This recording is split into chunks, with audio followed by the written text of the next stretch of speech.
आज हम मौलिक कर्तव्यों के बारे में जानकारी लेते हैं। मौलिक कर्तव्य। मौलिक कर्तव्यों का उल्लेख भारतीय संविधान के अनुच्छेद 51 क एवं भाग 4 क में किया गया। वर्तमान में मौलिक कर्तव्यों की संख्या 11 है, जिनका पालन करना प्रत्येक भारतीय नागरिक का कर्तव्य है।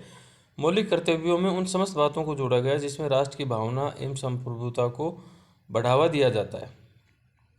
भारतीय संविधान द्वारा नागरिकों के लिए 11 मौलिक कर्तव्य तैयार किए गए हैं, जिससे प्रत्येक नागरिक द्वारा मानना अनिवार्य है। मौलिक कर्तव्यों को 42वें संविधान संशोधन द्वारा संविधान में अंगीकार किया जाता है। इसकी संरचना रूस की संरचना पर आधारित है। रूस के संविधान की संरचना पर आधारित है। इसकी संरचना सरदार स्वर्ण सिंह समिति की सिफारिश के आधार पर निर्धारित की गई है। प्रारंभ में मौलिक कर्तव्यों की संख्या 10 थी, जिसके बाद 11वें कर्तव्य को भारतीय संविधान के 86वें संविधानिक संशोधन द्वारा जोड़ा गया। मौलिक कर्तव्य 11 हैं जो निम्नलिखित है। पहला, संविधान का पालन करें, उसके आदर्श एवं संस्थाओं, राष्ट्रध्वज तथा राष्ट्रगान का आदर करें। संविधान का पालन करना, उसके आदर्शों एवं संस्थानों, राष्ट्रीय ध्वज, राष्ट्रगान के संदर्भ में प्रत्येक नागरिक का यह कर्तव्य है कि वह आदर्शों का सम्मान करे, जिसमें स्वतंत्रता, न्याय, समानता, भाईचारा और संस्थाएं अर्थात संस्थान, कार्यपालिका, विधायिका, न्यायपालिका सम्मिलित है। अतः किसी भी संवैधानिक गतिविधि में लिप्त हुए बिना संविधान की गरिमा बनाए रखना नागरिकों का मुख्य कर्तव्य है। संविधान में यह भी उल्लेख किया गया है कि यदि राष्ट्रध्वज या राष्ट्रगान का कोई अनादर करता है तो संविधान के प्रति वह दंड का भागीदार होगा। एक संप्रभु राष्ट्र के नागरिक के रूप में संविधान का आदर करना सबका कर्तव्य होता है। दूसरा, स्वतंत्रता के लिए हमारे राष्ट्रीय स्वाधीनता आंदोलन को प्रेरित करने वाले उच्च आदर्शों का सम्मान करें। भारत के नागरिक को उन महान आदर्शों का ध्यान रखते हुए पालन करना चाहिए जो स्वतंत्रता के लिए हमारे राष्ट्रीय आंदोलन की प्रेरणा स्रोत बने। एक समाज का निर्माण और स्वतंत्रता, समानता, अहिंसा, भाईचारा और विश्व शांति के लिए एक संयुक्त राष्ट्र का निर्माण करना हमारे आदर्श है। यदि भारत के नागरिक उन आदर्शों के प्रति सचेत और प्रतिबद्ध हैं तो अलगाववादी प्रवृत्तियां उत्पन्न नहीं हो सकती। तीसरा है, भारत की संप्रभुता, एकता और अखंडता की रक्षा करें और अक्षुण्ण बनाए रखे। यह भारत के सभी नागरिकों को सबसे प्रतिष्ठित राष्ट्रीय दायित्वों में से एक है। भारत में जाति, धर्म, लिंग, भाषा के आधार पर लोगों का विशाल विविधता है। यदि देश की आज़ादी और एकता पर कोई खतरा उत्पन्न होता है तो तब संयुक्त राष्ट्र की कल्पना करना संभव नहीं है। इसलिए संप्रभुता को लोगों के पास हमेशा रहती है। मौलिक अधिकारों की धारा 19(2) के तहत भारत की संप्रभुता और अखंडता के हित में भाषण और अभिव्यक्ति की स्वतंत्रता के उचित प्रतिबंधों की अनुमति प्रदान की गई है। चौथा है, देश की रक्षा करें तथा आवश्यकता पड़ने पर राष्ट्र की सेवा करें। बाहरी दुश्मनों के खिलाफ खुद की रक्षा करना हमारा एक मौलिक कर्तव्य है। प्रौद्योगिकी और परमाणु शक्तियों में सुधार होने से युद्ध केवल भूमि पर ही नहीं लड़ा जा रहा है। इसलिए सभी नागरिक इसके लिए बाध्य हैं कि कोई भी संदिग्ध तत्व जो भारत में प्रवेश करते हैं के प्रति जागरूक रहें और जरूरत पड़ने पर स्वयं का बचाव करने के लिए हथियार उठाने को भी तैयार है। थल सेना, नौसेना और वायुसेना के अलावा इसमें सभी नागरिकों को शामिल किया गया है। पांचवा, धर्म, भाषा और प्रबंध या वर्ग पर आधारित सभी भेदभावों से परे भारत के लोगों में समरसता और समान बंधुत्व की भावना का निर्माण करें। स्त्रियों के सम्मान के विरुद्ध प्रथाओं का त्याग करें। लोगों के बीच विभिन्न विविधताएं प्रदान की गई। एक ध्वज और भाईचारे की, एक नागरिकता की भावना की उपस्थिति सभी नागरिकों में स्वाभाविक रूप से होनी चाहिए। यह उल्लेख भी किया गया है कि सभी नागरिकों को संकीर्ण सांस्कृतिक मतभेदों से ऊपर उठकर सामूहिक गतिविधि के सभी क्षेत्रों में उत्कृष्टता की दिशा में प्रयास करने की आवश्यकता है। छठा, हमारी संस्कृति की गौरवशाली परंपरा का महत्व समझें और उसका परीक्षण करें। हमारी सांस्कृतिक विरासत सबसे अमीर और समृद्ध विरासतों में से एक है। यह पृथ्वी की विरासत का भी एक हिस्सा है। इसलिए यह हमारा कर्तव्य है कि हमें अतीत से जो भी विरासत मिला उसकी रक्षा करें और इसे भविष्य की पीढ़ियों के लिए बनाए रखें। भारत की सभ्यता दुनिया की सबसे प्राचीन सभ्यताओं में से एक है। कला, विज्ञान, साहित्य के प्रति हमारे योगदान को पूरे विश्व में जाना जाता है और यह देश हिंदू धर्म, जैन धर्म, बौद्ध धर्म की भी जन्मभूमि रही है। सातवां, प्राणी मात्र के लिए दया भाव रखें तथा प्रकृति पर्यावरण की रक्षा का संवर्धन करें। हमारे देश में प्राकृतिक भंडार और संसाधन है, इसके लिए उनकी रक्षा करना प्रत्येक नागरिक का मूल कर्तव्य है। बढ़ते हुए प्रदूषण और बड़े पैमाने पर हो रहे जंगलों की गिरावट से पृथ्वी पर रहने वाले सभी मानव जातियों को भारी नुकसान हो सकता है। बढ़ती हुई प्राकृतिक आपदा इसका प्रमाण भी है। राज्य के नीति निर्देश तत्वों के अंतर्गत अनुच्छेद 48A के तहत अन्य संवैधानिक प्रावधानों में इसे अधिक मजबूत बनाया गया है, जिसमें उल्लेख किया गया है कि राज्य पर्यावरण की रक्षा और उसमें सुधार करेगा और तथा राज्य जंगलों एवं अन्य वन्य जीवों का संरक्षण करेगा। 8वां है, और ये अक्सर परीक्षा में पूछा जाता है, मानववाद वैज्ञानिक दृष्टिकोण तथा ज्ञानार्जन एवं सुधार की भावना का विकास करे। प्रत्येक नागरिक का कर्तव्य है कि तेजी से बदलती हुई दुनिया के साथ संतुलन बनाए रखने के लिए वैज्ञानिक सोच और भावनाओं को बढ़ावा दे। 9वां, हिंसा से दूर रहे तथा सार्वजनिक संपत्ति सुरक्षित रखे। यह दुर्भाग्यपूर्ण है कि एक देश जो पूरी दुनिया में हिंसा का उपदेश देता है, वहाँ समय समय पर निरर्थक हिंसा और सार्वजनिक संपत्ति को नुकसान की घटनाओं के साक्षी बनते हैं। सभी मौलिक कर्तव्यों के उल्लंघन के बीच यह धारा अभी बाकी है। जब भी कोई हड़ताल या फिर रैली होती है तो वहाँ उपस्थित भीड़ बसों, इमारतों जैसी सार्वजनिक संपत्तियों को नुकसान पहुंचाने तथा उन्हें लूटने की मानसिकता को विकसित करती है। नागरिक जो संरक्षक हैं वे मूक दर्शक रहते हैं। 10वां, व्यक्तिगत एवं सामूहिक गतिविधियों के सभी क्षेत्रों में उत्कर्ष की ओर बढ़ने का सतत प्रयास करें, जिससे राष्ट्र निरंतर बढ़ते हुए प्रयत्न तथा उपलब्धियों की नई ऊंचाइयों को छुए।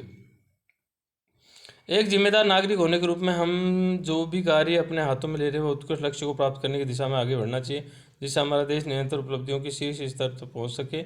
इस अनुच्छेद में देश को न केवल पुनर्जीवित करने और फिर से संगठित करने की क्षमता है, बल्कि इसे उत्कृष्टता के उच्चतम संभव स्तर तक पहुंचाने में सक्षम है।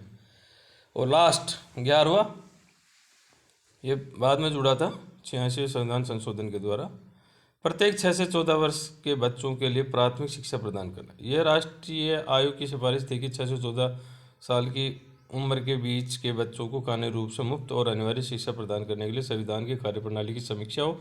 86वां संविधान संशोधन अधिनियम कानूनी रूप से 6 से 14 वर्ष तक के सभी बच्चों को मुफ्त और अनिवार्य शिक्षा का मौलिक अधिकार प्रदान करता है। 11वां मौलिक कर्तव्य कौन सा है जो बाद में जोड़ा गया, वो है 11वां मौलिक कर्तव्य 86 संविधान संशोधन 2002 के बाद जोड़ा गया। इस मौलिक कर्तव्य में यह बताया गया है कि 6 से 14 वर्ष तक के बच्चों की शिक्षा के अवसर प्रदान करना, माता पिता या अभिभावक के रूप में यह सुनिश्चित करना कि उसके बच्चों को ऐसे अवसर प्रदान किए जा रहे।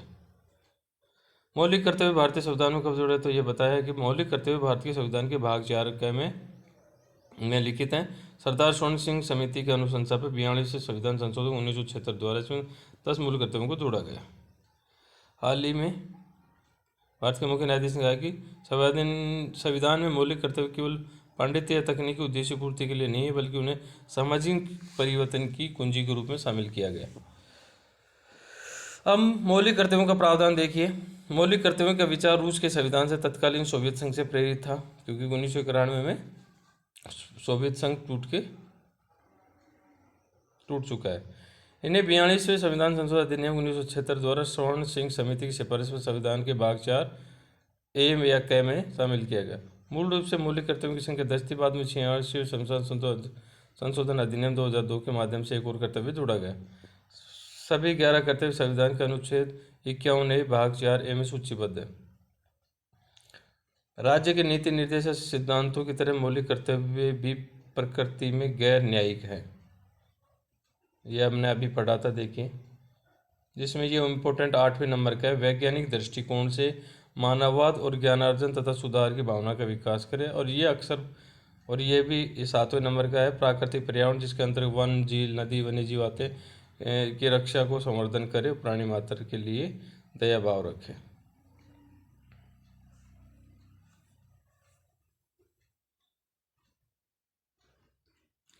महत्व है लोकतांत्रिक आचरण का निरंतर अनुस्मारक करना।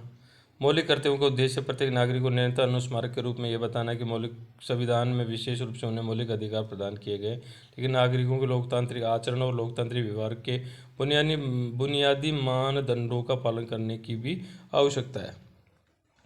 असामाजिक गतिविधियों के विरुद्ध चेतावनी। मौलिक कर्तव्य ऐसे लोगों के लिए असामाजिक गतिविधियों के खिलाफ चेतावनी के रूप में कार्य करते हैं जो राष्ट्र का अपमान करते हैं, जैसे राष्ट्रध्वज का अपमान, सार्वजनिक संपत्ति को नष्ट करना, सार्वजनिक शांति भंग करना आदि। अनुशासन और प्रतिबद्धता की भावना। ये राष्ट्र के प्रति अनुशासन और प्रतिबद्धता की भावनाओं को बढ़ावा देने में मदद करते हैं। ये केवल दर्शकों के बजाय नागरिकों की सक्रिय भागीदारी से राष्ट्रीय लक्ष्यों को साकार करने में मदद करते हैं। कानून की संवैधानिकता निर्धारित करने में सहायता करती है। कानून की संवैधानिकता का निर्धारण करने में न्यायालय की मदद करता है।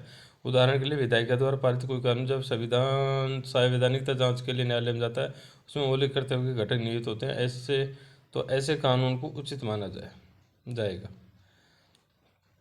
मौलिक कर्तव्य के संदर्भ में सर्वोच्च न्यायालय का पक्ष। सर्वोच्च न्यायालय के रंगनाथ मिश्रावाद 2003 में कहा कि मौलिक कर्तव्यों को न केवल कानूनी प्रतिबंधों से बल्कि सामाजिक प्रतिबंधों द्वारा भी लागू किया जाना चाहिए। एम्स छात्र संघ बनाम एम्स 2001 में सर्वोच्च न्यायालय द्वारा माना गया कि मौलिक कर्तव्य मौलिक अधिकारों की सामान्य महत्वपूर्ण है, पर बिना अधिकार कर्तव्यों से ही उत्पन्न होते हैं। हालांकि मौलिक कर्तव्यों को मौलिक अधिकारों पर लागू नहीं किया जा सकता, लेकिन उन्हें भाग 4A में कर्तव्य के रूप में नज़रअंदाज नहीं किया जा सकता। मूल कर्तव्यों की उपस्थिति अप्रत्यक्ष रूप से पहले ही संविधान के भाग 3 में कुछ निर्बंधों के रूप में थी। आगे की राह। अब मौलिक कर्तव्य केवल पांडित्य तकनीकी उद्देश्य नहीं है, बल्कि उन्हें सामाजिक परिवर्तन की कुंजी के रूप में शामिल किया गया है।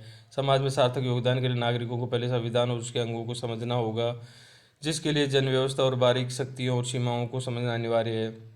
इसलिए भारत में संवैधानिक संस्कृति का प्रसार बहुत जरूरी है।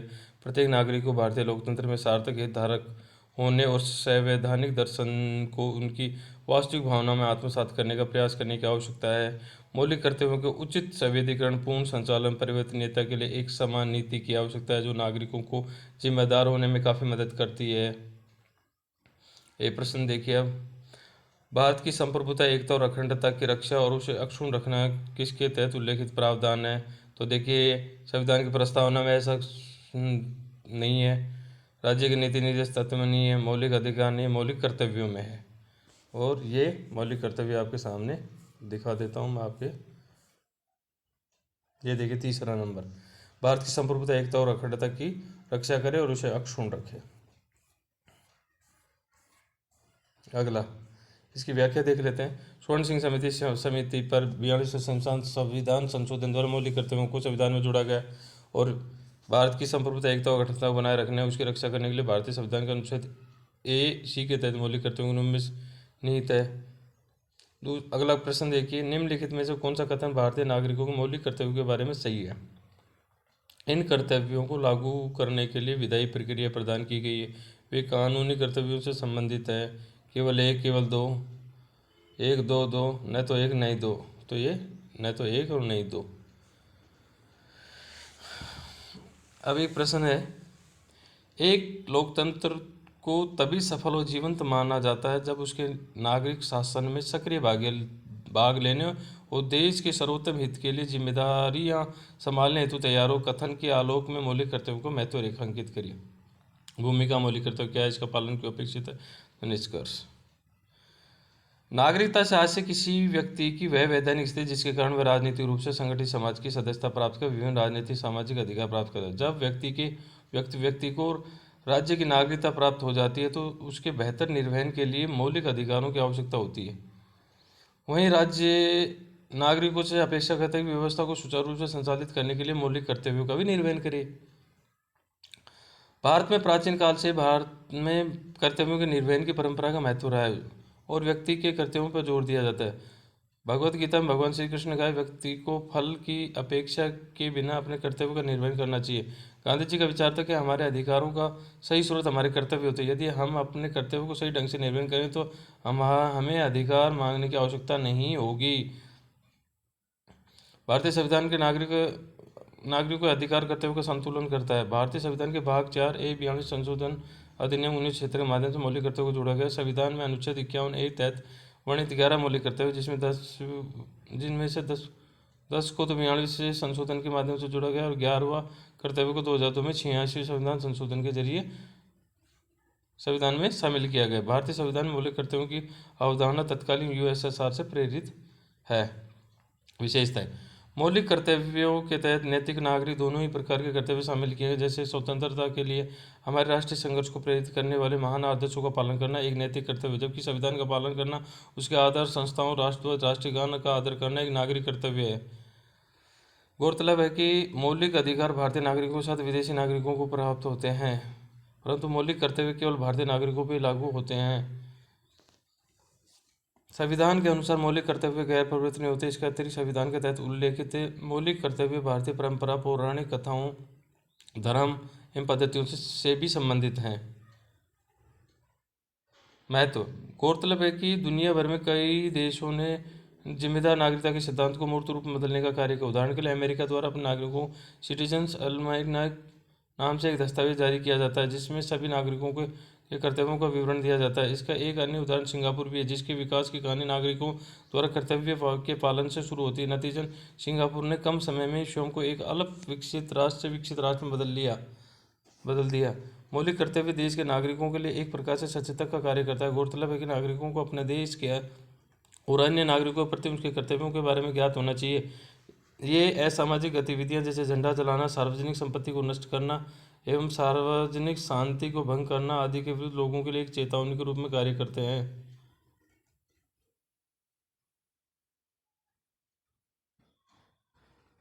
ये राष्ट्र के प्रति अनुशासन और प्रतिबद्धता की भावना को बढ़ावा देने के साथ ही नागरिकों की सक्रिय भागीदारी सुनिश्चित करने का राष्ट्रीय लक्ष्य को प्राप्त करने में भी मदद करते हैं।